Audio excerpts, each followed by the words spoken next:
Okay, तो last time जो discussion हुआ था दैट इज इवेपोरेशन। इवेपोरेशन में हमने पढ़ा था व्हाट इज इवेपोरेशन, है ना। व्हाट इज द मैकेनिज्म और principle of evaporation, you can say process of evaporation. Okay,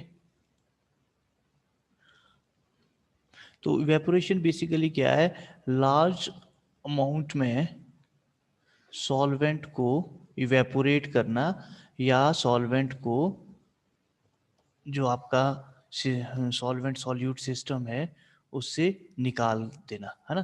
तो इस सॉल्वेंट का हम फर्दर यूज नहीं करेंगे, नो यूज, ठीक है। अगर हम डिस्टिलेशन की बात करते हैं तो उसमें सॉल्वेंट को दोबारा से रिकंडेंस करके यूज करते हैं, यूज में लाया जाता है, ठीक है।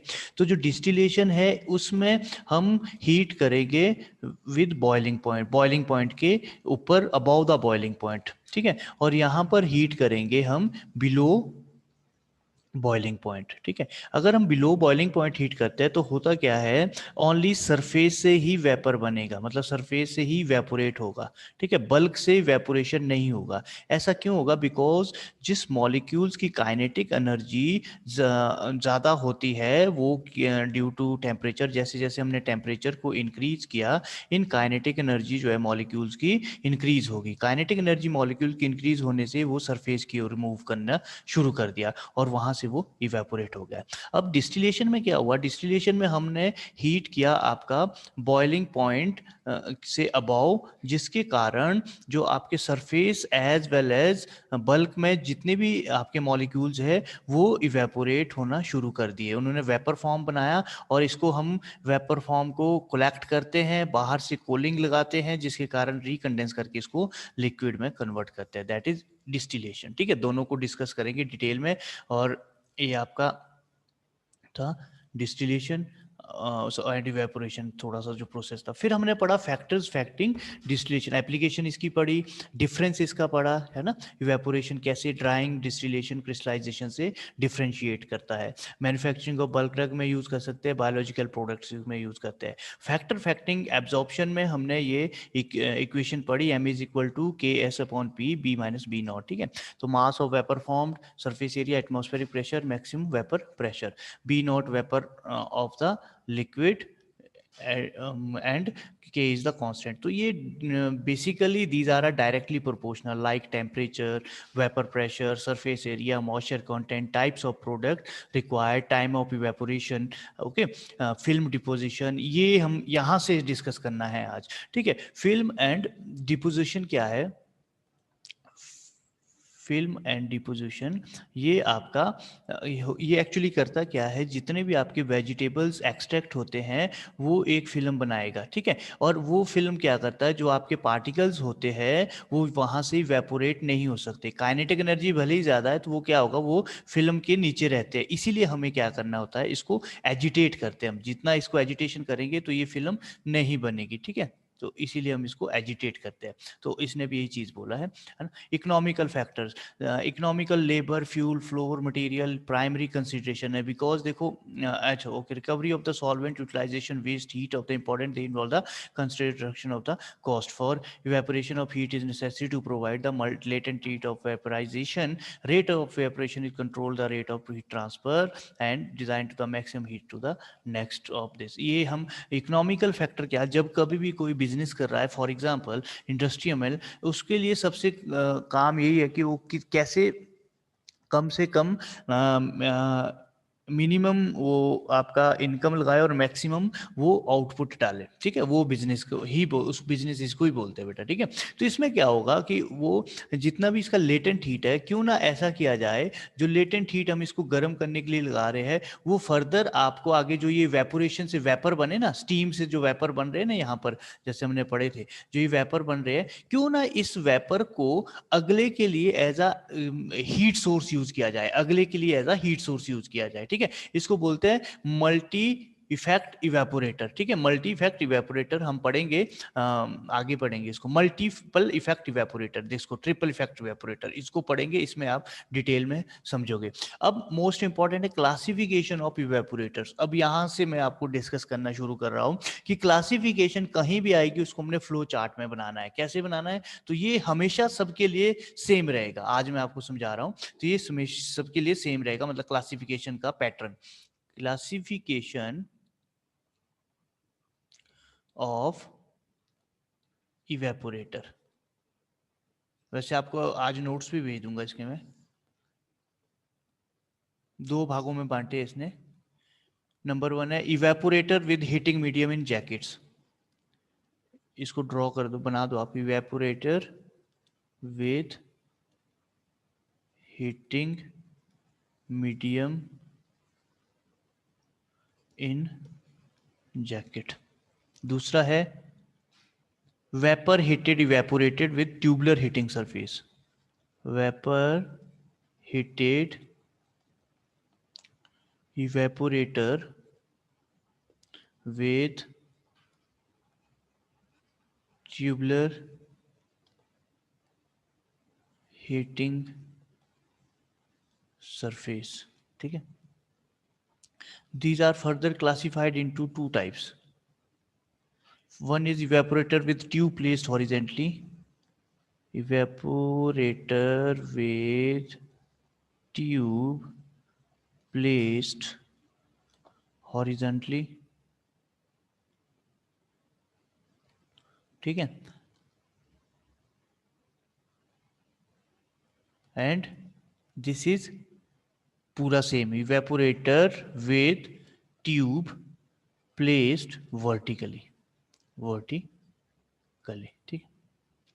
वर्टिकली फर्दर डिवाइडेड है आपका दो डिफरेंट पोर्शन में, दो डिफरेंट पोर्शन कौन से है?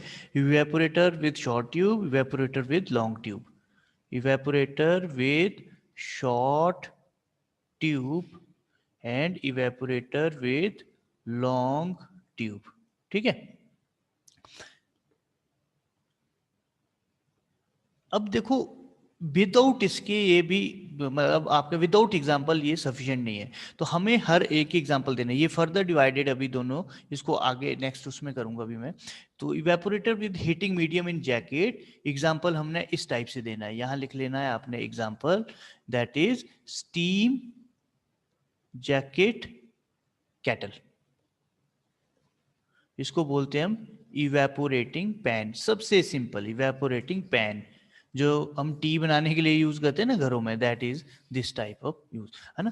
कैटल आती थी पहले, उसको यूज करते थे कि पुराने जमाने में क्या करते थे कि कैटली किटली आती थी ना, कैटल यूज करते थे हम उसको टी बनाने के लिए, चाय बनाने के लिए, ठीक है। तो that is evaporator, tubular heating surface में इवेपोरेटर्स है हॉरिजॉन्टली, हॉरिजॉन्टली का एग्जांपल है horizontal tube evaporator, horizontal tube evaporator, ठीक है बेटा, ओके। दूसरा है इवेपोरेटर विद शॉर्ट ट्यूब्स में single effect evaporators and multiple effect evaporators, okay. ये फर्दर नहीं क्लासिफाई किए ना, तो यहां तक लिख लिया सभी ने बेटा, ठीक है। मैं एक बार क्लासिफाई करता हूँ इसको, फिर आपने यहाँ दोनों के लिए जगह छोड़ देनी है, इसको अभी नेक्स्ट शीट में करते हैं। Classification of evaporator, evaporator with heating medium in jacket, इस जिसका एग्जांपल है स्टीम जैकेट कैटल, इसको बोलते हैं इवेपोरेटिंग पैन, ओके। दूसरी क्लासिफिकेशन है vapour heated evaporator with tubular heating surface, मतलब ट्यूबुलर हीटिंग सरफेस, ठीक है। तो इसके दो टाइप्स है, evaporator with tubes horizontally, evaporator placed evaporator with tubes vertically, ठीक है। एक हॉरिजॉन्टली है, एक वर्टिकली है। हॉरिजॉन्टली का एग्जांपल है horizontal tube evaporator, horizontal tube evaporator. अब बात करते हैं हम evaporator with tube placed vertically, evaporator with tube placed vertically,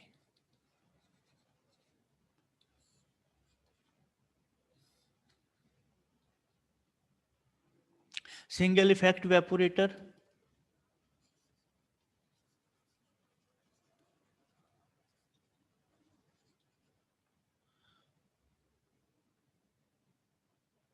sorry sorry sorry, ये वर्टिकली में भी शॉर्ट और लॉन्ग ट्यूब आएगा।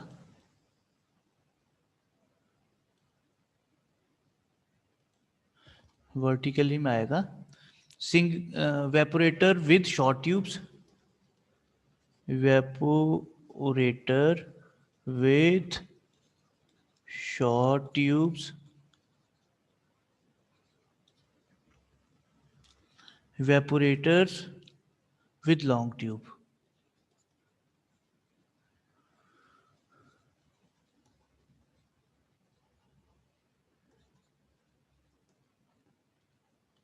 Single effect evaporators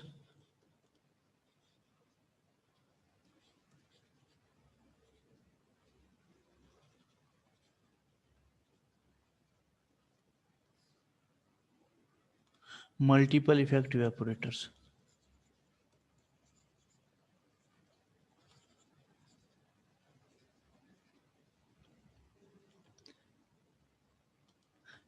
Evaporators with long tube, evaporators with natural circulation, evaporator with forced circulation, with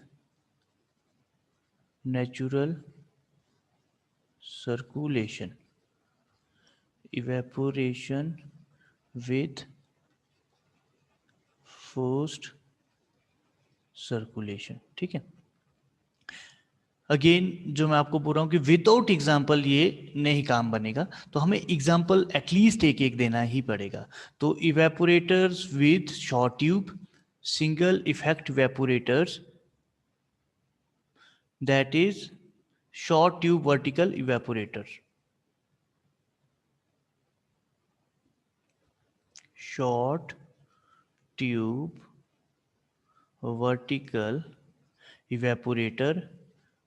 दूसरा है short tube vertical evaporator with propeller. ठीक है, तो मैं यहाँ प्रोपेलर वाला एग्जांपल दे रहा हूँ बिकॉज ये ज़्यादा अच्छा है ना। दूसरा इसका है, तीसरा बास्केट टाइप इवेपोरेटर। ठीक है, basket type evaporator. Multiple effect में है जो कि बहुत ही इकोनॉमिकल वे से काम करता है, triple effect evaporator, triple effect evaporator. ठीक है, इवेपोरेटर विद लॉन्ग ट्यूब में हमारा नेचुरल सर्कुलेशन के थ्रू जो काम करेगा, नेचुरल मतलब डाउनवर्ड चलेगा इसमें। ठीक है, क्लेम्बिंग फिल्म एक राइजिंग फिल्म एक फॉलिंग फिल्म में है। ठीक है, सॉरी नेचुरल मतलब विदाउट यूज ऑफ फोर्स या पंप, पंप का इसमें कोई यूज नहीं होगा। क्लेम्बिंग फिल्म, इसको राइजिंग फिल्म भी बोलते हैं, क्लेम्बिंग फिल्म और राइजिंग फिल्म।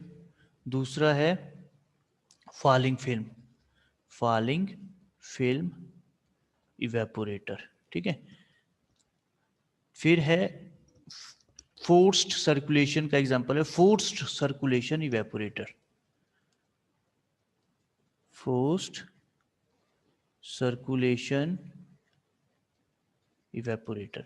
तो ये आपका एग्जाम्पल है, क्लासिफिकेशन है इक्विपमेंट्स की।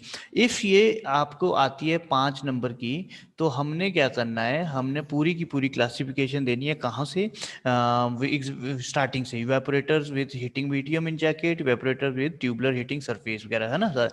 अगर ये सपोज 10 मार्क्स की आती है तो 10 मार्क्स का क्वेश्चन नहीं बन रहा है ये। ठीक है, तो हमें क्या करना है, इसके अलावा एक इक्विपमेंट की पूरी आपने principle, construction, working, use, advantage, disadvantage देना कोई भी एक इक्विपमेंट की, तब ये 10 का बनेगा। ठीक है बेटा, तो इस तरह से हम करते हैं इसको,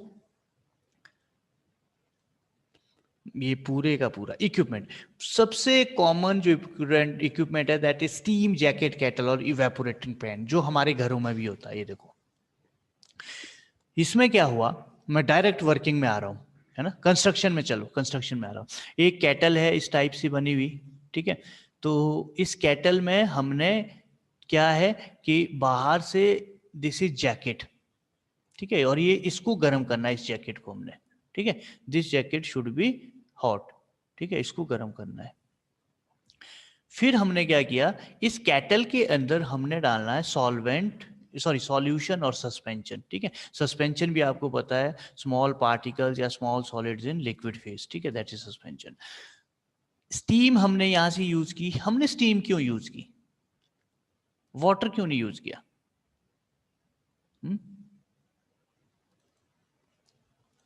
आज नीलेश्वर बड़ा खुश है। क्यों यूज की भाई नीलेश्वर हमने स्टीम, या गर्म कोई भी लिक्विड यूज क्यों नहीं किया बेटा, बताओ, शाबाश, बोलो बोलो,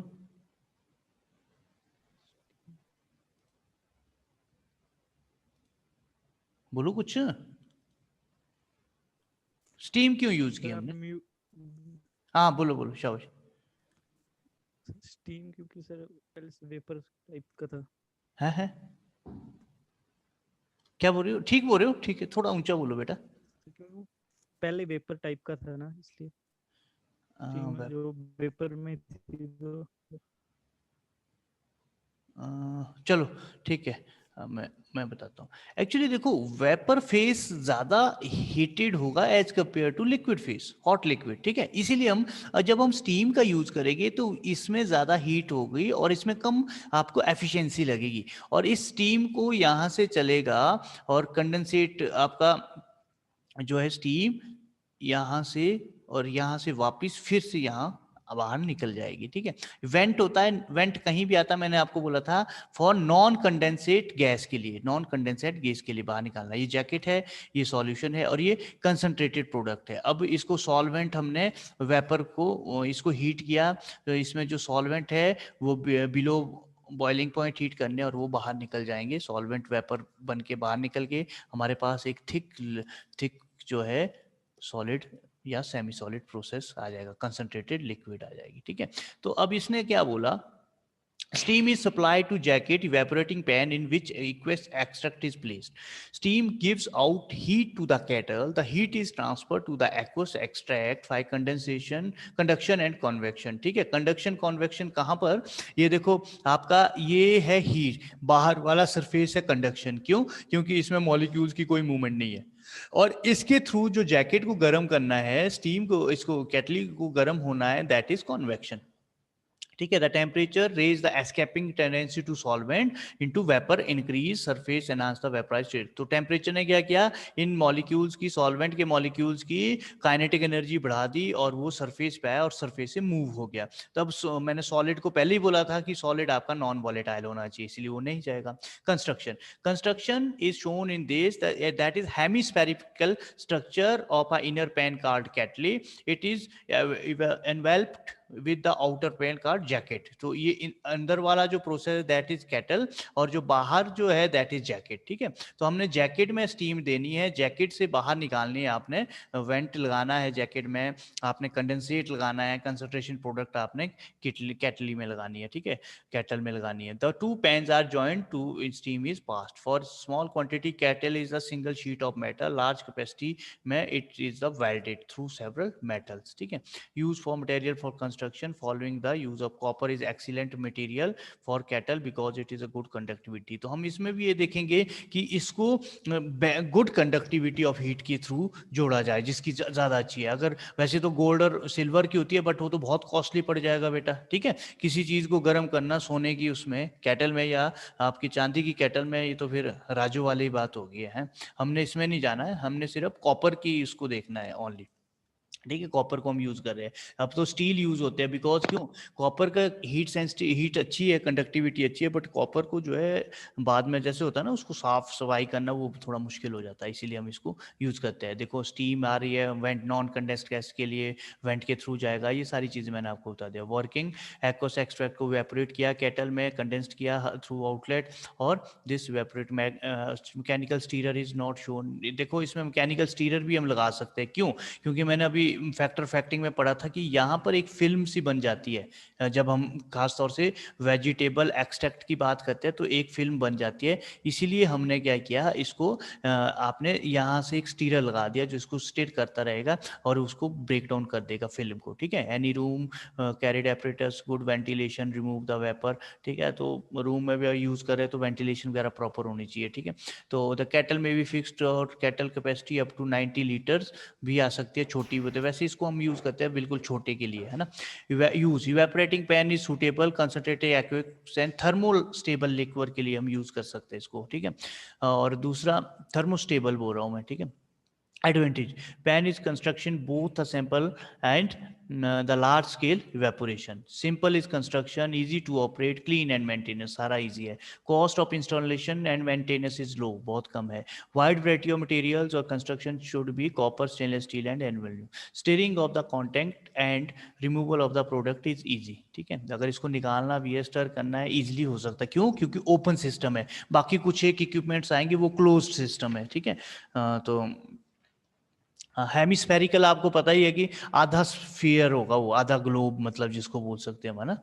तो disadvantage: evaporating pan heat economy is less, cost is per unit production is more, ठीक है। अब इसमें क्या है, इवेपोरेटिक पैन में हीट इकोनॉमी कम है। क्यों?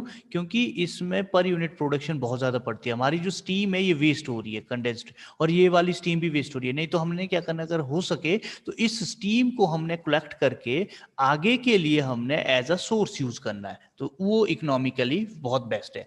It is not suitable for heat sensitive material, ठीक है, क्योंकि लॉन्ग एक्सपोजर है, ज़्यादा हीट है करने हैं, इसलिए उसके लिए ज़रूरत यूज़ नहीं करते। हीटिंग एरिया डिक्रीज करेगा, गेट मोर कंसनट्रेशन पे। हीटिंग एरिया डिक्रीज होता रहेगा, प्रोडक्ट जो है कंसनट्रेट होती रहेगी, ये भी बात सही है। As the open type vapour passes into atmosphere which can lead to saturation of the atmosphere, slowing evaporation as well as causing discomfort. तो ये क्या होगा, धीरे धीरे सॉल्वेंट वेपर बाहर जाएगा। अगर क्लोज्ड एनवायरनमेंट है, अगर तो ओपन है तब कोई इशू नहीं है। अगर क्लोज्ड एनवायरनमेंट है, एक रूम के अंदर कर रहे हैं, तो धीरे धीरे जो है एनवायरमेंटल भी थोड़ा सा डिस्कम्फर्ट करेगा, ठीक है, स्टीम उसकी। Boiling point of water can not be reduced, reduce pressure can not be create open at the open type evaporator में हम इसको यूज नहीं कर सकते रिड्यूस प्रेशर को, ठीक है। तो इसमें बॉइलिंग पॉइंट को, वाटर को रिड्यूस नहीं कर सकते। दूसरा है हॉरिजॉन्टल ट्यूब वेपोरेटर, ठीक है। दूसरा एग्जांपल है horizontal tube evaporator. This is horizontal tube evaporator. अब दोनों को देख लो, हॉरिजॉन्टल एंड वर्टिकल बिल्कुल सेम है, बस ट्यूब का फर्क है बेटा। यहाँ पर वर्टिकल लगेगी, ट्यूब्स वर्टिकल पोजीशन में है, और यहाँ पर हॉरिजॉन्टली पोजीशन में है, ठीक है। तो ये आपका जो है, अब देखो दोनों सेम है, प्रोसेस सेम है, हल्का डिफरेंस है, ठीक है। तो इसको पढ़ लेते हैं। Horizontal principle. In horizontal tube evaporator, steam is passed through the horizontal tube, which are immersed in a pool of the liquid to be evaporated. Heat transfer takes place through a tubes, and liquid outside the tube gets heated. The solvent evaporates and escape from the top of the evaporator. The concentration liquid is collected from the bottom. ठीक है। तो इसमें क्या हुआ, चलो working में समझाता हूँ। Construction of horizontal tube vapour is shown in this. It consist of, आपने ये नहीं लिखना होता कि शोन इन दिस, ठीक है, ये सिंपली लिखना है the construction of the horizontal tube evaporator consist a large cylindrical tube body, conical और dome shape top and bottom. It is made of the cast iron, plate steel. Average size of a body is this and this, ठीक है। अगर ये याद हो जाता है तो बेटर है, नहीं भी होता है तो कुछ अपने से नहीं लिखना, छोड़ दो इस स्टेप को, एवरेज साइज वाला सब छोड़ दो, ठीक है। याद होता तो बेटर है। The lower part of the body consist of steam compared with the inlet of steam of one end vent to the non condensed gas. Again vent is always use for non condensed gas, other end. Condensate outlet is provided at bottom of the steam compartment. In steam compartment 6-8 stainless steel horizontal tubes are placed. देखो ये वाली horizontal tube. The tubes are cut long enough so that project about this beyond the tube from both end, ठीक है। The width of the steam compartment is usually half of the diameter of the body. इसकी width क्या है, आधे से diameter है body का। It at one convenient point inlet of heat is provided and one outlet of vapor is placed of the top of the dome. Another, इसको बोलेंगे dome जो ये इस टाइप से बना है ना। Another outlet for thick liquid is placed center of the conical bottom of the body. अब देखो वर्किंग चलते हैं, फिर मैं सम अप करता हूँ इसको. The feed is introduced into the evaporator until steam compartment is satisfactorily immersed. Steam is introduced into the steam compartment. The horizontal tube receive heat from the steam and conduct it liquid due to temperature gradient. Steam condensate passes through the corresponding liquid. The feed absorb heat, solvent get evaporated. The vapor then escape through the outlet placed off the top. This process is continued until a thick liquid is formed, which can be collected from the bottom of the end outlet. Horizontal tube, ठीक है चलो. अब देखो क्या हुआ, ये एक dome shape बना है जिसमें कि एक बाहर स्पेस के लिए सॉल्वेंट वेपर के लिए रखा है, और इसी तरह से मल्टीपल इफेक्ट वेपोरेटर बनाते हैं हम, या इस तरह से खास तौर से, है ना. तो क्योंकि जो इसका सॉल्वेंट का बाहर का जो जाएगा वो अगले के लिए इनलेट यूज़ करेंगे. देखो यहाँ पर फीड इनलेट है ना, ऐसे ही एक के लिए इनलेट यूज़ करेंगे, दूसरा फिर ऐसा ही डोम बना के हम, और जो इसकी होगी तो इसको भी यूज़ करेंगे फर्दर तीसरे के लिए. तो that is triple multiple effect evaporator में ट्रिपल इवेपोरेटर है ये, ठीक है. तो हुआ क्या, अब फीड इनलेट आई, ठीक है, फीड इनलेट आई और आपके यहाँ पर वेपर, यहाँ पर आपका वेंट है, went for non condensed gases, ठीक है. यहाँ पर स्टीम आई, ठीक है. फीड तो यहाँ से दी, फीड क्या है, फीड है आपका अब suppose solution liquid plus solid. अब हमने करना क्या है, इसमें सॉलिड रखना है, लिक्विड को बाहर निकालना है. लिक्विड कहाँ से निकलेगा, इस सॉल्वेंट से बाहर निकल जाएगा, ठीक है. These are a body, these are a horizontal tube. अब इस स्टीम ने करना क्या है, इस हॉरिजॉन्टल ट्यूब्स को गर्म करना है, और ये नॉन कंडेंस्ड बाहर निकल जाएगा, कंडेंस्ड मतलब लिक्विड बन के नीचे आ जाएगा. क्यों लिक्विड बनेगा, बिकॉज यहाँ पर स्टीम है वेपर फेस में, और जैसे जैसे ये इस ट्यूब्स की साथ आएगी, ट्यूब्स में मूव करेगी, तो अंदर क्या है, अंदर आपका सॉल्यूशन है बिल्कुल कोल्ड, तो ट्रांसफर होगा हीट हॉट टू कोल्ड, मतलब इन ट्यूब से ट्रांसफर होगी हीट कोल्ड की ओर, और जो ये कोल्ड रीजन है, कोल्ड रीजन में गर्म होके अपनी कूलनेस देगा इस ट्यूब्स के अंदर के स्टीम को, इसीलिए ये लिक्विफाई हो जाएगा, लिक्विड हो जाएगा. तो फिर बाकी आपका यहाँ से भी कंडेंसेंट निकलेगा, यहाँ से भी कंडेंसेंट, दोनों साइड से कंडेंसेंट निकलते रहेंगे, और कंसंट्रेटेड प्रोडक्ट जो है जिसमें कि सॉल्वेंट वेपोरेट निकाल दिया, वेपर निकाल दिया, और यहाँ पर आपका बिल्कुल थिक आपका कंसंट्रेटेड प्रोडक्ट रहेगा, उसको हम यहाँ से निकालेंगे. तो बेसिकली बहुत सिंपल मैकेनिज्म है, यहाँ पर हॉरिजॉन्टल है और यहाँ पर वर्टिकल है, बाकी कुछ नहीं है, ठीक है. तो हमने क्या किया, यहाँ से फीड इनलेट दी, और यहाँ पर हॉरिजॉन्टल ट्यूब्स में स्टीम डाली, स्टीम ने कंडक्शन और कन्वेक्शन के थ्रू इसको गर्म किया, हॉट किया, और जिससे कि वेपर बने, सॉल्वेंट वेपर बाहर निकल गए, कंसंट्रेटेड प्रोडक्ट यहाँ रह गया, ठीक है. वर्किंग ये है steam compartment use. Horizontal tube is the best suitable for non viscous solution that do not depose scale और crystal on the evaporation for cascade extract. देखो it is the best for non viscous solution, non viscous के लिए बहुत best है. Do not deposit scale और crystal on evaporation पे, ना तो क्रिस्टल बनाइजेशन फॉर्म बनेगी, ना ही कुछ अपना विस्कस हाईली विस्कस के कारण वो रहेगा, ठीक है, फिल्म वगैरह बनेगी. तो advantage, the cost of meter is usually less than horizontal tube evaporator. Cost इसकी कम है हॉरिजॉन्टल ट्यूब वेपोरेटर से, जो ये ऊपर पढ़ा था हमने. Vertical tube evaporator, short tube evaporator भी बोलते हैं इसको. प्रिंसिपल इन इसके सिनोनियम्स आते हैं, तो ये याद रखना, मतलब शॉर्ट ट्यूब वेपोरेटर आ सकता है, तो आपने कौन सा लिखना है, ठीक है. तो यहाँ पर बिल्कुल सेम है बेटा, यहाँ स्टीम जो है वर्टिकल फॉर्म में आएगी, ये ज़्यादा एफिशिएंटली काम करता है ये वाला फॉर्म, ठीक है, ये ज़्यादा एफिशिएंटली. और इसकी अगर हम कंस्ट्रक्शन भी देखें तो ये बिल्कुल इस डोम के अंदर ही फिट है, यहाँ पर बाहर फिट है, जिसके कारण थोड़ी प्रोसेस ज़्यादा हो जाती है ना. तो इसीलिए इसमें भी सेम है, स्टीम यहाँ से आएगा, इसको हीट होके आपके आगे की ओर जाएगा, और कहीं ना कहीं से वो कंडेंसेट भी निकल जाएगा, ठीक है, बाहर की स्टीम कंडेंसेट यहाँ से निकल गया. फिर आपका कैलेंड्रिया बोलते हैं इन ट्यूब्स को, ठीक है. Went non condensed gas, feed inlet, यहाँ से सॉलिड प्लस लिक्विड, जो कि आपका क्या करेगा कि लिक्विड वेपर आउटलेट, मतलब आपका लिक्विड यहाँ रह जाएगा, सॉलिड यहाँ थिक होके नीचे रह जाएगा, ठीक है. अब ये क्या बोलता है, in standard vertical tube, liquid pass through the vertical tube, steam is supplied from outlet tubes, outside the tubes, heat transfer takes place through the tubes and liquid inside the tubes, ठीक है. Get heated, solvent evaporator escape from the top, solvent जो है escape from the top, ठीक है। The solvent is concentrated liquid is collected from the bottom, concentrated liquid बोलो या semi solid बोलो, thick liquid बोलो, कुछ भी बोल सकते हो। कंस्ट्रक्शन दिस है यहाँ दिखाई गई है, large cylindrical body made of cast iron dome shape bottom inside of calandria fitted in the bottom, bottom में क्या है कैलेंड्रिया रखा है, ठीक है।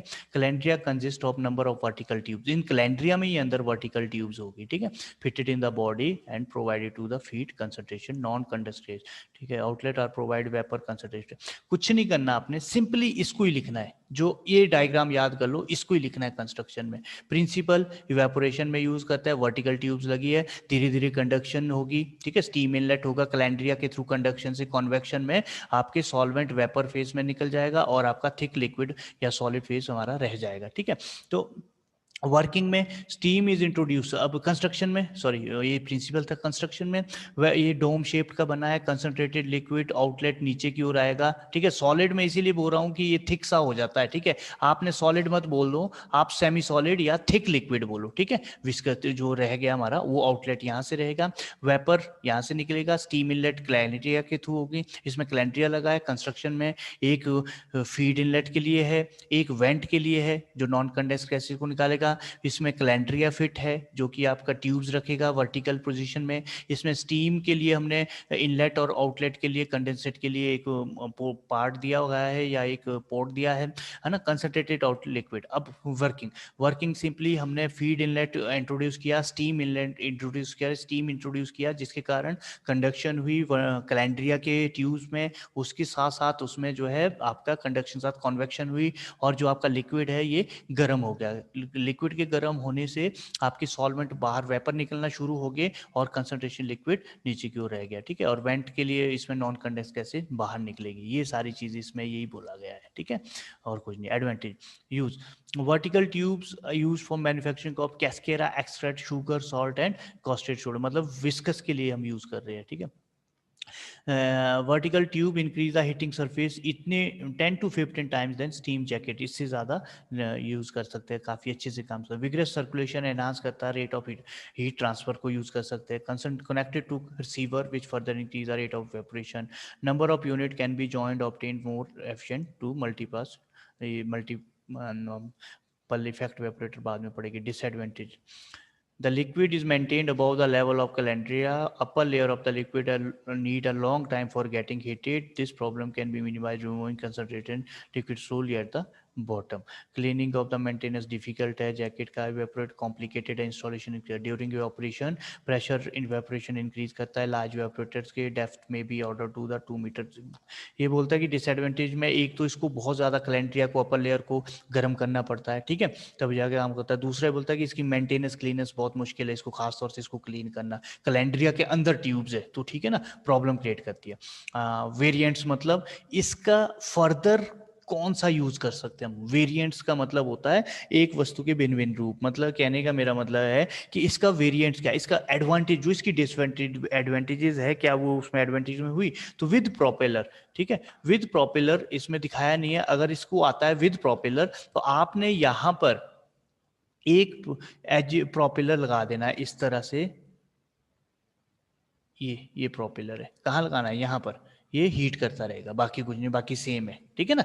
तो ये आपका इसकी एडवांटेज बहुत अच्छी है क्योंकि हाई टेम्परेचर ग्रेडियंट में काम करता है, ठीक। तो नेक्स्ट पढ़ेंगे क्लेमिंग फिल्म वेपोरेटर, इस टाइप से, falling film this one, force circulation same, पर पंप की यूज करेंगे या वेपर का यूज करेंगे, इवेपोरेटर कैपेसिटी मतलब थ्योरी है थोड़ी सी, और लास्ट मल्टीपल इफेक्ट इवेपोरेटर, ये मोस्ट इंपॉर्टेंट है। देखो जो मैं आपको बोल रहा था, स्टीम इसकी फीड इनलेट आई, ठीक है, जो स्टीम आई ना इसकी स्टीम, इसकी फर्दर जो इसका वेपर बना, ये तो निकल गई बाहर, जो इसका वेपर बना फीड से गर्म होकर सॉल्वेंट का फर्दर स्टीम दी अगले के इनलेट, इसका जो सॉल्वेंट का वेपर बना फर्दर ऐसे ऐसे करके हम काम करेंगे, ठीक है।